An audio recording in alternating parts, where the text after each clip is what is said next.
రక్షింపబడ్డం చాలా గొప్ప కార్యమే, కానీ రక్షింపబడిన తరువాత అసలైన ఆత్మీయ ప్రయాణము మన యేసయ్యతో కొనసాగుతుంది. హల్లెలూయా. అసలైన పరలోక అనుభూతి మన పరిశుద్ధాత్మ దేవునితో జరుగుతుంది.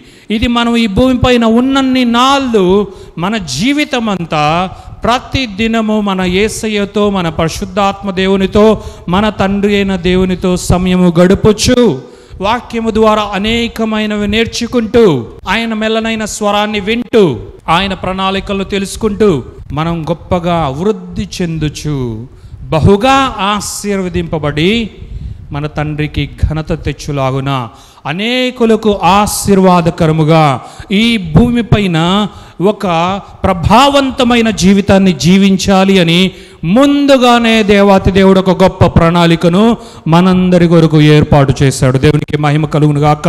రక్షింపబడితేనే అయిపోలేదు. రక్షణ అన్నది ఫస్ట్ స్టెప్ మాత్రమే. ఇక రక్షింపబడిన తరువాత అసలైన యేసయ్య జీవితం మన జీవితంలో ఆరంభమవుతుంది.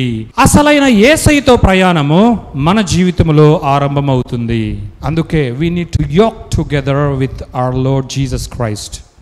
And we need to learn of Jesus many things, how we need to be successfully living a godly life on this earth.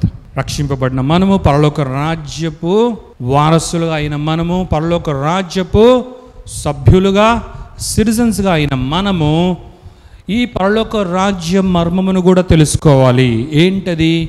మన జీవితం అంతా యేసుక్రీస్తుతో కలిసి, యేసుక్రీస్తుతో ఒకే కాడిని పంచుకొని, యేసుక్రీస్తు నుండి అనేకమైనవి మనము నేర్చుకోవాలి. హల్లెలూయా. ఎంతో మనము నేర్చుకోవాలి. అంతా తెలుసు అనుకోకూడదు. ప్రతిదీ మనం నేర్చుకోవాలి, ప్రతిదీ మనకు తెలుసుకోవాలి. మరి మనల్ని ఎంతో శక్తివంతముగా మనల్ని నింపి, ప్రభావవంతం చేసి, మనల్ని శక్తితో నింపి మనము బలముగా ముందుకే వెళ్ళులాగున, యేసయ్య నుండి అనేకమైన నేర్చుకునేలాగున మన పరిశుద్ధాత్మ దేవుడే మనకు సహాయకారిగా, నాయకుడుగా, ఆదరణకర్తగా ఎల్లప్పుడూ ఈ భూయాత్ర అంతా కూడా నడిపిస్తూనే ఉంటాడు అన్న వాగ్దానం యేసు నామములో మనకుంది.